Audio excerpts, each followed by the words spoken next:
ela já era a segunda modalidade mais praticada no Brasil. Só perdia para a caminhada e, em terceiro lugar, o futebol. Então você acha, Paulo, que novos métodos vão surgir, funcional, crossfit, enfim, isso é uma necessidade do mercado, uma necessidade do ser humano, uma necessidade do brasileiro?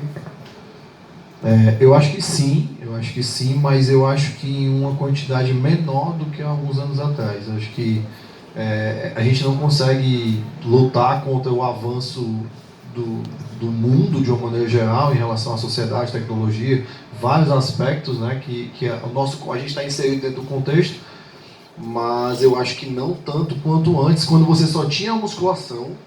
E aí foi aquilo que eu falei anteriormente, você só tinha musculação, então quem não gostava de fazer musculação fazia o quê? Quem não gostava de levantar peso fazia o quê? Então tinha uma necessidade maior, né? E aí o André perguntou antes por que surgiu, né? Por que ele acha que, perguntando em relação a isso, e como eu tinha dito anteriormente, foi muito também em resposta a uma necessidade de ter algo diferente do tradicional. E aí, quando o surgimento do treinamento funcional aqui no Brasil vem muito dos Estados Unidos, da perspectiva americana, assim como o cross-training, o crossfit e tal, por vir de lá, e lá era basicamente uma metodologia usada por atletas, né? E depois a gente vai discutir sobre especificidade e sobre repetição de gesto dentro da sala de força, porque quando a gente recebia isso, dentro daquele contexto que o Prodami comentou, a gente começou a ver muita gente repetindo o gesto e dizendo que era treinamento funcional, mas depois a gente vai falar sobre isso. Então, por que surgiu o treinamento funcional? Por conta disso, é uma demanda necessária. Ah, Paulo, mas não é todo mundo que é atleta. Então você está falando que surgiu para treinar atleta, porque a musculação talvez seja específica para treinar o atleta de fisiculturismo, mas talvez para o lutador então não seja melhor alguma coisa diferente, ou para o corredor, enfim. Então as pessoas começaram a relacionar o treinamento funcional a performance esportiva e adaptações positivas nas atividades da vida diária. Então você, supostamente, fazia exercícios, utilizava exercícios que melhoravam a tua condição de atividades da vida diária. As pessoas falavam, no dia a dia, não tem cadeira extensora, né? A gente falava essas coisas. Não, mas tu agacha, tu senta e levanta, tu dá uma passada, tu puxa, tu roda. Eu até hoje, assim, nem concordo tanto com esses argumentos, mas era o que tinha na época. A gente criticava a musculação para conseguir justificar os exercícios integrados. Então foi nesse contexto que surgiu, e hoje eu acho que por essa relação melhor, né, as pessoas se darem melhor em relação a isso, não tem tanta essa demanda de novos, até porque dificilmente você vai encontrar alguma coisa nova, até então, pelo menos eu vi uma coisa muito nova, que o pessoal está aproveitando o boom do CrossFit para criar outros métodos, criar um CrossFoot, né, tu já viu, né? E aí depois, eu nem sei o que é direito, depois o Prodami me fala, mas é um CrossFit com futebol mesmo, já tem um aluno lá da Fomento que disse que comprou a patente, não sei, não entendi muito bem. Mas assim, o pessoal aproveita muito, né, do boom de alguma modalidade para construir outras, né? Prodami, explica aqui a gente vai começar a entrar agora numa parte mais aplicada. Vamos lá, no treino de CrossFit lá, né? Chegou um iniciante, né, até iniciante no treinamento de força mesmo. Como é que a gente pode pensar na evolução de uma pessoa dentro de um programa de treinamento do cross, né? A gente pode classificar iniciante, intermediário, avançado. O que é diferente de um treinamento de iniciante para um avançado? E outra coisa, essa pergunta vale para vocês também, né? As diferentes manifestações de força, elas são contempladas nesse método? E aí isso vai de acordo com o grau de iniciante, algumas manifestações, intermediários outras? Então, galera, vamos lá, né? O negócio está começando a ficar científico. Pessoal, quando a gente pensa no cross, antes de responder isso que o André colocou, vou só fazer uma ressalva ao que estava sendo discutido aqui pelos outros professores. Sinceramente, né, eu acompanho a educação física desde 1999.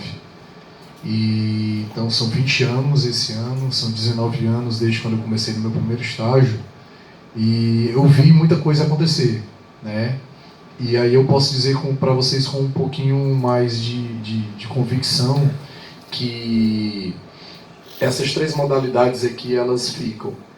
Provavelmente vão surgir outras e que não vão se sustentar, tá? Existem razões fisiológicas, existem razões biomecânicas, existem razões metabólicas que justificam a sustentação desses 3 modelos. Mas hoje o mundo caminha muito para o treinamento de força.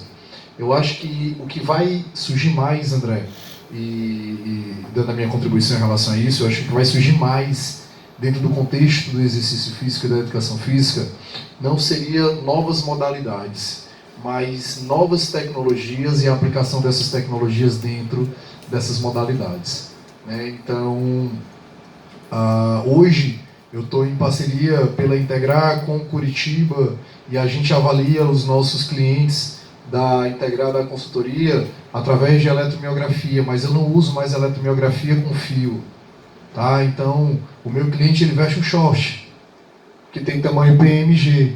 E aí eu seleciono qual músculo eu quero ver o comportamento eletromiográfico. E aí ele faz o que eu quiser. Se eu quiser que ele reme, ele vai remar. Se eu quiser que ele faça um handstand na parede de cabeça para baixo, ele vai fazer. E eu vou ter o comportamento eletromiográfico dos músculos do membro inferior. Antes, a gente sabe disso, era complicado, porque não dava para fazer qualquer coisa, porque senão o fio podia desprender.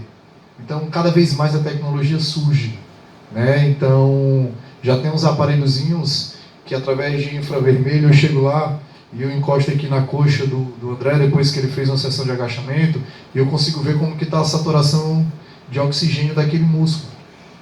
Então, a gente está falando de tecnologia, então isso vai crescer cada vez mais. E é por isso que é tão importante que nós estejamos muito bem consolidados na nossa formação, né? Que a gente tenha uma base de fisiologia, de biomecânica, de metabolismo muito forte e muito sólida para que a gente possa acompanhar essa evolução de mercado. E isso vai ser aplicado dentro das diferentes realidades. E o nosso país é um país que está muito propenso a isso, porque daqui a, sei lá, talvez 2 décadas, a gente tenha predominantemente só uma quantidade maior de idosos na sociedade. Não é à toa que a gente viu aí toda a discussão em relação à reforma da Previdência que ainda está em processo. Então, como que a gente vai fazer com que essas pessoas mais velhas elas sejam funcionais? E como que a gente vai fazer que aquilo que a gente vai aplicar com eles realmente seja eficiente e atenda às necessidades individuais? Então, realmente, o que vai crescer, eu entendo que é tecnologia, tá, galera? Então, é muito mais isso. E aí, perguntando, né, respondendo ao que o André falou. Então, no CROSS, André, a gente tem sim categorias, tá? A gente tem o iniciante, a gente tem o intermediário, a gente tem o avançado. É um fato que a marca, a CrossFit, ela traz essa classificação de uma maneira mais subjetiva, tá? Mas ao mesmo tempo, o crescimento do cross-training, né, que são os boxes de treinamento de cross sem levarem o nome, dá também a liberdade dos head coaches, dos treinadores, deles construírem metodologias próprias que envolvam uma avaliação e uma classificação, tá? E aí, dentro desse processo de você classificar se o cara é individual ou se o cara é iniciante, é intermediário, ele é avançado, a gente também tem a aplicação de diferentes parâmetros, né, ou diferentes preparações, vamos dizer assim. Então, quando um aluno chega no box e ele é iniciante, a primeira demanda de atividade, o primeiro ciclo de periodização, né, o primeiro programa de treinamento dele vai envolver predominantemente uma preparação cardiometabólica. Então, a gente vai treinar aquele cara dentro do aspecto mais cardio, para que ele ganhe resistência, e a gente sabe que a gente fala de força de resistência, e isso vai ser base para que ele possa desenvolver outras perspectivas de força.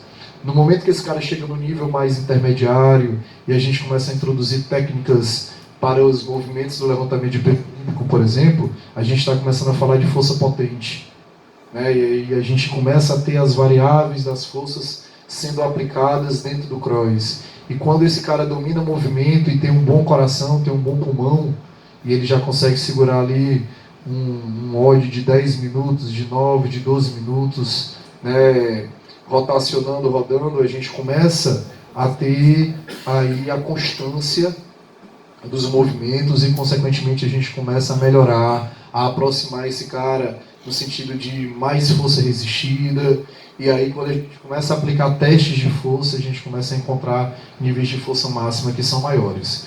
Então, assim, a gente tem as diferentes manifestações dos tipos de força que são aplicadas de acordo com a categorização desse cara.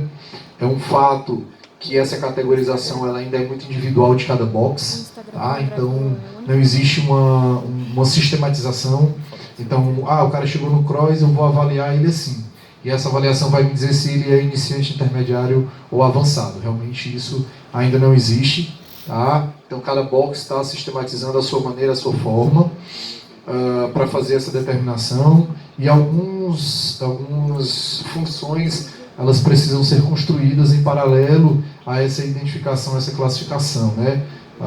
Só para exemplificar... Isso até de encontro com as tecnologias, você está falando. Isso. Aí, só para exemplificar, por exemplo, o Elton chega lá no box, a gente avalia ele, o cara tem um bom condicionamento cardio, mas a mobilidade dele está ruim. Então ele se mantém ainda como iniciante e é feito um trabalho bem específico para melhorar a mobilidade dele, porque quando ele for intermediário, que ele precisar executar movimentos do LPO, arremessar uma barra acima da cabeça, trazer a barra em uma posição de hack à frente, ele vai precisar de mobilidade para que ele faça isso com segurança. Então, essa sistematização de avaliação ainda não existe, mas cada box ela vem realizando a sua maneira. E do jeito que a gente encontra aí box como grandes referências nesse processo de sistematização, de classificação, a gente também tem um outro lado da moeda como tudo. A gente tem box onde os caras não estão nem aí, tu chega e o cara te joga uma barra, te mostra um movimento e te dá as costas e tu te vira para fazer. E aí nessa hora a gente precisa ter cuidado enquanto profissionais para saber se é dentro dessa realidade que a gente quer estar inserido. Né? Então tudo realmente parte de uma escolha. E aí para finalizar, eu vou fazer minhas as palavras do orientador, do Paulo, do Vilaça, o professor Vilaça lá de Portugal. A gente faz o doutorado na mesma instituição de Portugal, e o Vilaça ele diz uma coisa muito interessante. Ele diz assim: a gente não pode penalizar o cross, porque o cross é adolescente, né? E todo adolescente acerta e erra. A gente tem que esperar ele amadurecer um pouquinho mais para a gente cobrar dele, né? E esse processo de maturidade passa por cada um de nós, profissionais, que temos essa obrigação de aplicar a prática com o máximo de conhecimento, com o máximo de responsabilidade, né? Entender que a nossa profissão ela tem uma responsabilidade social muito grande, principalmente no cenário e no contexto social que a gente está inserido. Beleza? O Elton, lá na musculação, né, a gente tem como classificar assim, como é que eu sei, o cara chegou ali, como é que eu sei, ele é um iniciante, ele é um intermediário, é o peso que ele levanta, ou tem outras variáveis que eu posso também levar em consideração? O colégio americano ele tem uma definição que todo autor eu vejo criticar. Eu já vi o Tácito criticando, já vi o Jonato criticando. A definição do ACMS eu acredito que vocês vão criticar também. Diz que até 6 meses de musculação contínua o cara é iniciante. De 6 meses a 1 ano ele é intermediário. E a partir de 1 ano ele é experiente. Eu particularmente conheço gente que frequenta a academia há 5, 6 anos e para mim é um iniciante, né? Então existem propostas para ter outras classificações em relação a quilagem, que é movida, e movimento, né? Porque não pode esquecer que o movimento tem que ser dentro de um padrão pré-estabelecido. Só levantar peso, se for um movimento que não é controlado, tipo, todo mundo já viu alguém que faz um leg press com 500 quilos e faz praticamente uma flexão seguida de uma extensão de joelho bem rápida, né? Então, assim é fácil. Então existem propostas, mas a definição que existe é essa. Existem métodos para definir... Mas qual que é o parâmetro que é analisado para dizer, esse cara agora ele já não é mais iniciante, ele é intermediário, ou esse cara ele é um avançado? O que é que caracteriza esse avançado na musculação? Normalmente isso vai da avaliação do professor. Então é o seguinte, por algum motivo, existem dois tipos de classificação em relação à distribuição de exercícios, duas lógicas diferentes. Eu posso começar com exercícios mais complexos, objetivando que a pessoa tenha um maior aprendizado, então ela já começaria fazendo exercícios livres e a partir de certo padrão de movimento e peso ela passaria para movimentos em máquinas, por exemplo. E existe o que é mais habitual, que é você começar o treinamento em máquinas, porque seria mais fácil, e depois passaria para os pesos livres. Normalmente o critério é facilidade de execução e carga mobilizada em relação a parâmetros dentro da própria academia. Agora eu afirmo para vocês, isso depende muito da academia, e nisso não está tão diferente, Prodamir, de técnicas mais recentes. Então, em algumas academias que têm a cultura de ter o fisiculturismo como a pódio, é comum a pessoa já fazer um agachamento nos primeiros dias e já está partindo para agachamentos com amplitude máxima de movimento, enquanto em outros ambientes a pessoa vai demorar cerca de 1 ano para fazer um agachamento livre, passa por várias etapas antes de chegar nisso. Eu estaria mais relacionado à adaptação que o organismo tem àqueles exercícios, né, àquela carga que ele vem sendo submetido. Isso, eu tenho opiniões pessoais, né, mas o que se observa normalmente é isso. Quer uma coisa? Só complementar, né, o que o André está falando, o que vocês estão falando, né, o Elton, o André, que assim, acaba que essa coisa de variar de sala de musculação para sala de musculação, de box para box, isso é uma realidade de mercado. A gente está falando de um mercado chamado exercício físico, né? Isso é muito grande, isso é muito amplo, né? Então, assim, só uma analogia, né? Eu faço parte de um grupo de pesquisa junto com a Faculdade de Medicina da Federal, e aí hoje eu estava conversando com um neurologista e ele estava brincando. Ele me mandou um artigo e disse assim: olha, Prodamir, vou parar de fazer musculação. E o artigo comparava a musculação com o yoga em portadores de Parkinson. E mostrou que o yoga dava mais resultados em termos de resistência muscular. E aí eu peguei, né, e aí eu fiz algumas considerações que eram necessárias e tal. Então, é muito grande, é muito amplo. Você vai ter trabalhos que vão mostrar algo e trabalhos que vão mostrar coisas completamente diferentes para dentro da mesma temática, e a gente vai carregar aquela velha e boa, as eternas discussões, né? E aí, eu alongo antes ou depois? Eu alongo ou não alongo? Então, tem coisas que passam-se as décadas e não mudam, porque o mundo do exercício é muito grande. Então, eu acho que mais do que mudar de academia para academia ou de professor para professor, eu acho que vai muito da escolha do profissional. Então, uma coisa para mim, e aí é uma opinião pessoal, é algo que para mim é muito claro. Hoje a educação física, o mundo do exercício, ela tem dois lados. Tá? Ela tem um lado quantitativo e ela tem um lado qualitativo. Tá? Então, você pode se deparar com um ambiente onde você vai chegar, vai botar uma barra nas costas, já vai fazer agachamento em grandes amplitudes. E você pode chegar em um outro ambiente onde os caras vão te avaliar, te acompanhar a tua adaptação, e aí a cada momento vai fazendo uma inserção e uma progressão. Então, um lado quantitativo é um lado qualitativo. Eu realmente não julgo o certo ou errado, bom ou ruim. Eu acho que parte da escolha de cada um, e dentro dessa perspectiva é necessário que a gente ofereça respeito profissional, tá, com os colegas que fizeram escolhas ou que fazem escolhas diferentes das nossas. Então eu vejo muito isso. E só complementando em relação à escolha do exercício ainda, hoje a gente tem as mídias sociais. E isso está influenciando muito na informação que o aluno já traz para a academia. Tem ali a mídia social, né?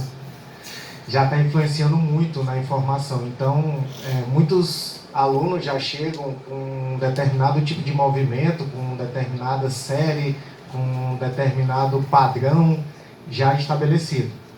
Acompanham algumas pessoas que ficam famosas pelo corpo, como tão famosas pelo corpo, o que elas treinam, o que elas comem, o que elas recomendam, acabam influenciando outras pessoas. Por mais que coloquem muitas vezes a advertência, né?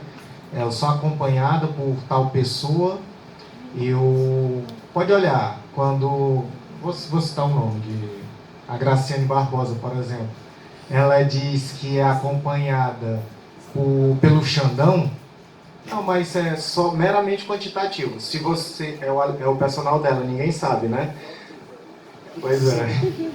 Eu tive a curiosidade de olhar quantos seguidores o Xandão tem. É bem menos do que ela. Então, vão seguir o que ela está fazendo, sem respeitar a individualidade e os critérios que ele utilizou para passar aquele treinamento para ela. Paulo, e aí ainda dentro dessa perspectiva de progressão, entendendo que o treinamento funcional, como você falou para a gente, tem a ver com a funcionalidade, né, com a necessidade motora, e aí a gente vai ver que, dependendo do contexto, né, o ser iniciante em um contexto, não necessariamente é ser iniciante em outro contexto, né? Então, puxando para a questão das diferentes manifestações de força, quando eu passo a treinar força dentro de uma perspectiva funcional, existem diferentes manifestações que o iniciante foca em determinadas manifestações e à medida que ele vai evoluindo, eu sustento aquelas que ele conseguiu e vou para outras, ou eu já vou direto, enfim, trabalhando todas, desenvolvendo todas. Como é que a gente pode progredir em relação a desenvolvimento de força numa perspectiva aí funcional? Essa resposta e a própria pergunta, ela diz respeito muito à forma como você vai periodizar também, né?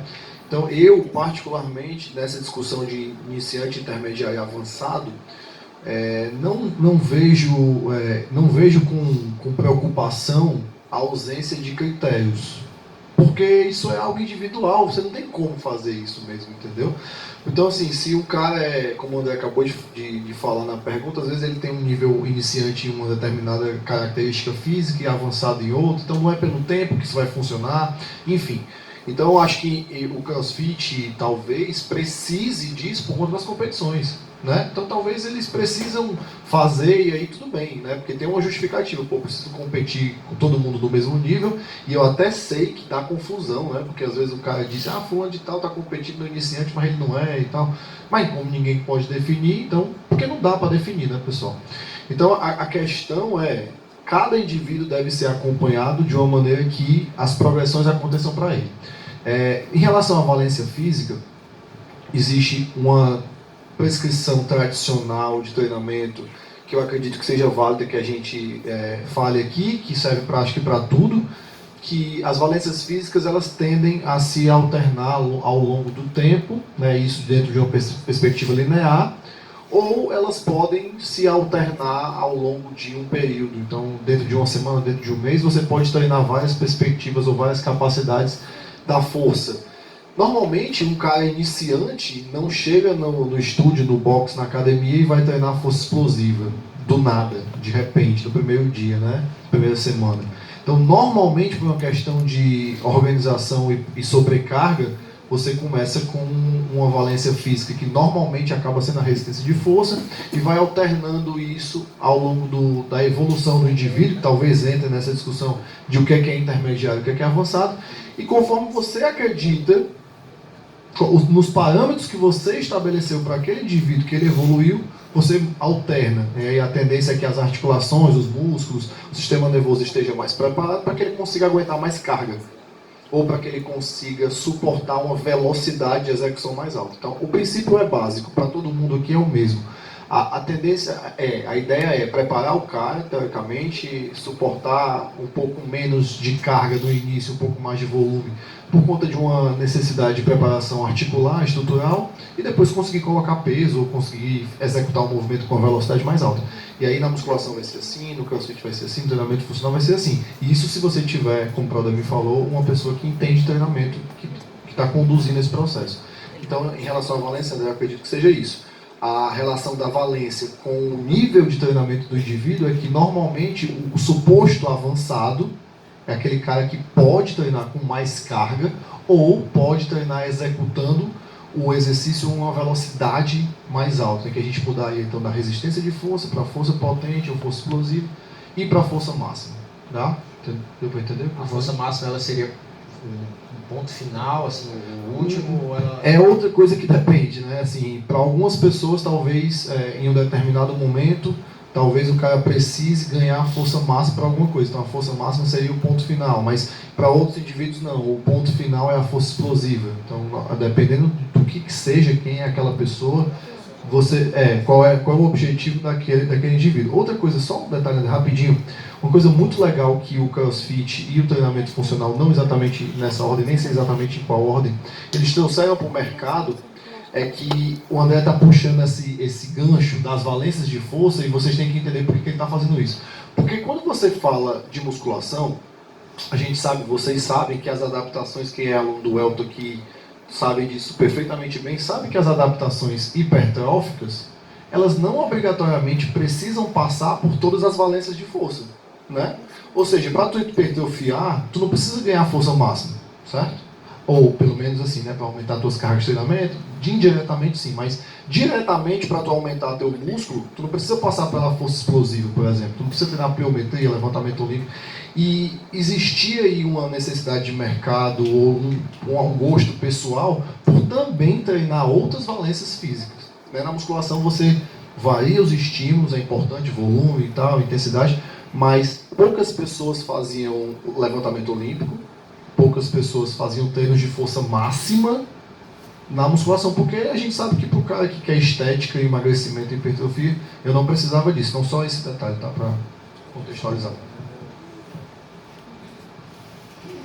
E é legal isso que o Paulo falou, porque assim, hoje eu já vejo treinadores na sala de musculação, dentro do contexto da musculação como preparação, não necessariamente como estética, fazendo uso dessas diferentes valências, né? Então, a galera vai lá, faz um teste de carga máxima, e aí faz uma periodização em cima de percentual, com progressão semanal, com variação diária, e aí consegue colocar esse cara em níveis, né, em patamares mais avançados para aquilo que ele vai fazer de maneira específica dentro do esporte dele.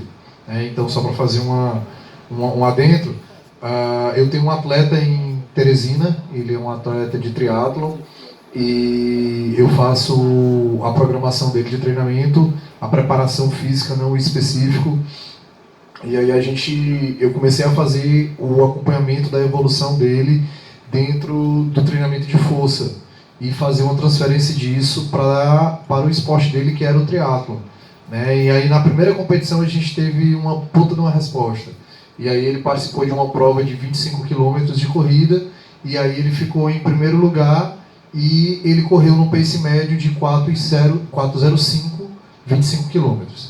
Né? Então você fazer 25 km, e aí o cara é forte, entendeu? Sem ser grande. Então essa é a ideia. Né? Então depois que o treinamento funcional e o cross surgiram, a gente começou a perceber essa evolução dentro das salas de musculação.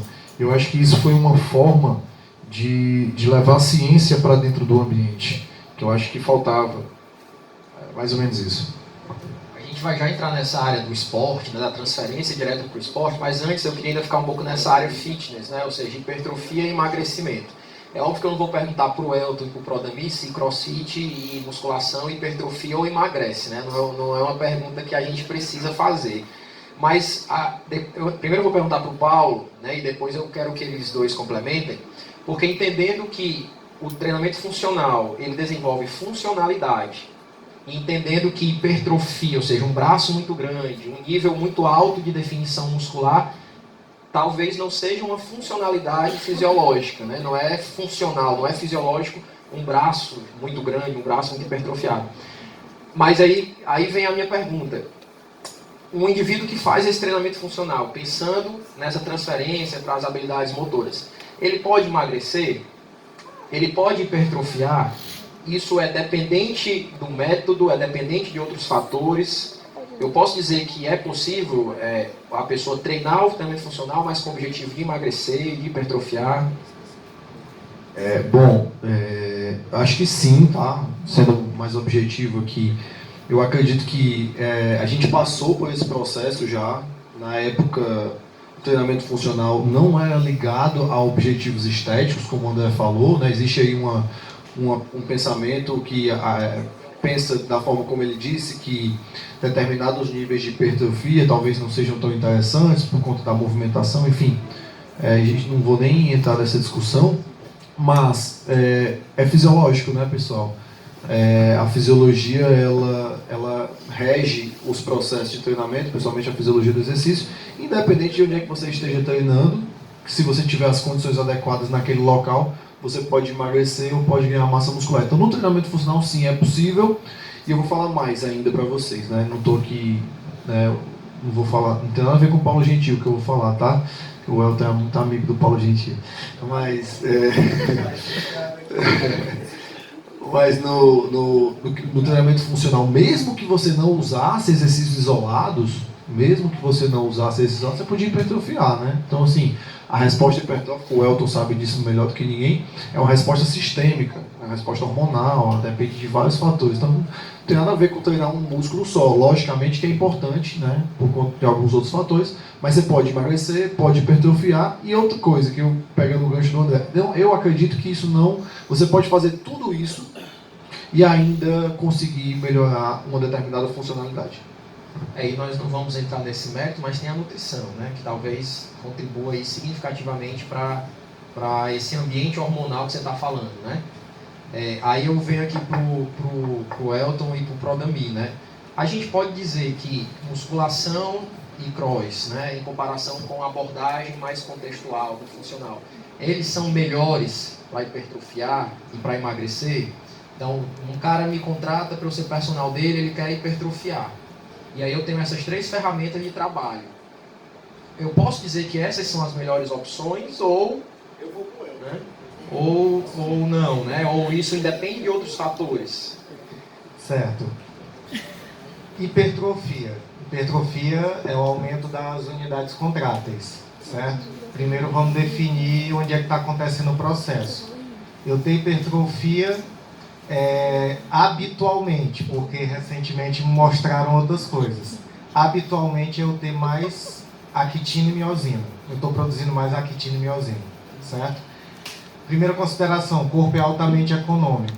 Ele só produz se tiver reserva energética sobrando.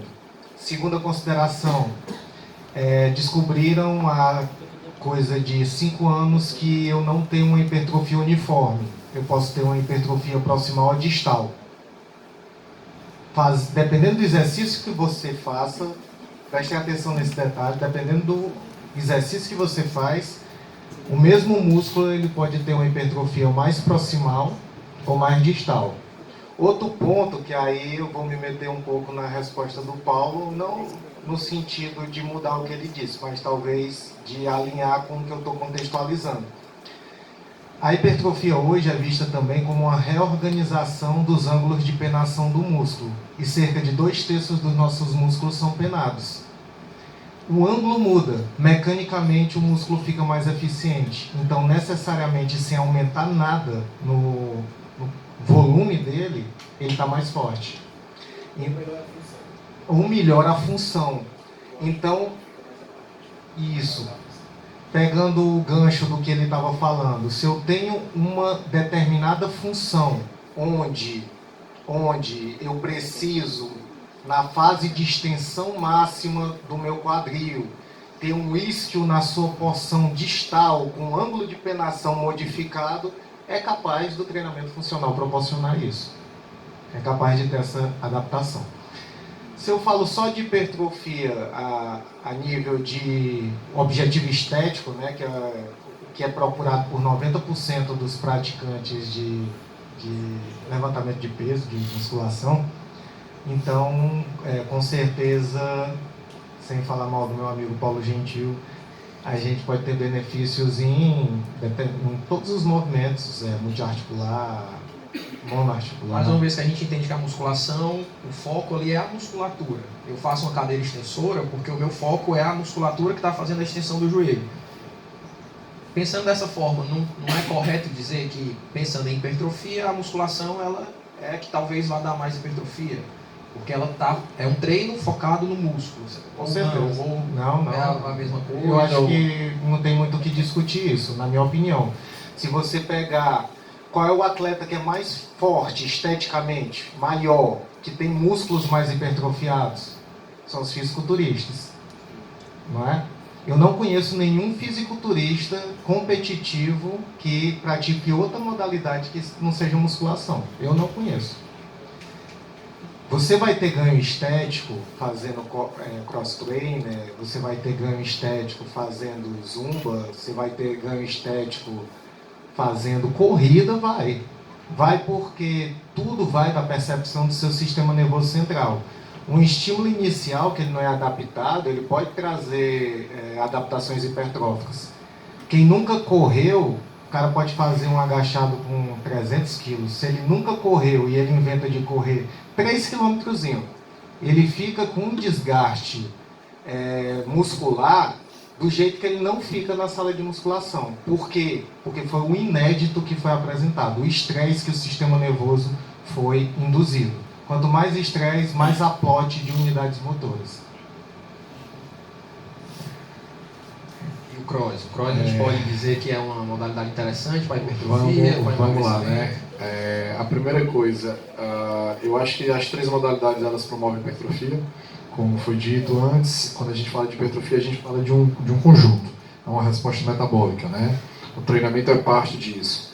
Então, o cross hipertrofia, sim. O cross é o melhor modelo de treinamento para hipertrofia? Não. Tá? Então, a gente tem que começar a entender isso. Então, quando eu vou para dentro de um box, quando eu vou treinar cross, eu tenho que me perguntar se eu quero primariamente uma resposta hipertrófica, porque se eu quiser, você não está no melhor ambiente para isso. Vai para a sala de musculação, tá? Então a gente não vai ficar vendendo aqui aquilo que não é real. Então, falou de cross, a gente não necessariamente tem as respostas hipertróficas desejadas. Obviamente que eu arremesso peso, eu subo corda, eu corro, e aí eu vou ter sim alguma resposta hipertrófica, é normal, é natural. Mas a organização era muito mais neuromotora, é muito mais no recrutamento de unidades motoras, na geração de força, para mesmo impulso nervoso e por aí vai. Tá? Então não é o melhor caminho para a hipertrofia, até porque quando a gente pensa o modelo do cross dentro da perspectiva competitiva, tá? Os níveis de força máxima e os volumes musculares, eles não são atrativos, eles atrapalham. Então a galera que era muito grande, que veio da sala de musculação para dentro do boxe, esses caras perderam massa muscular, perderam gordura corporal e começaram a se tornar mais leves. Porque a premissa básica do cross é você ser rápido. Tá? Então é complicado você ser rápido quando você tem muito peso para carregar. Tá?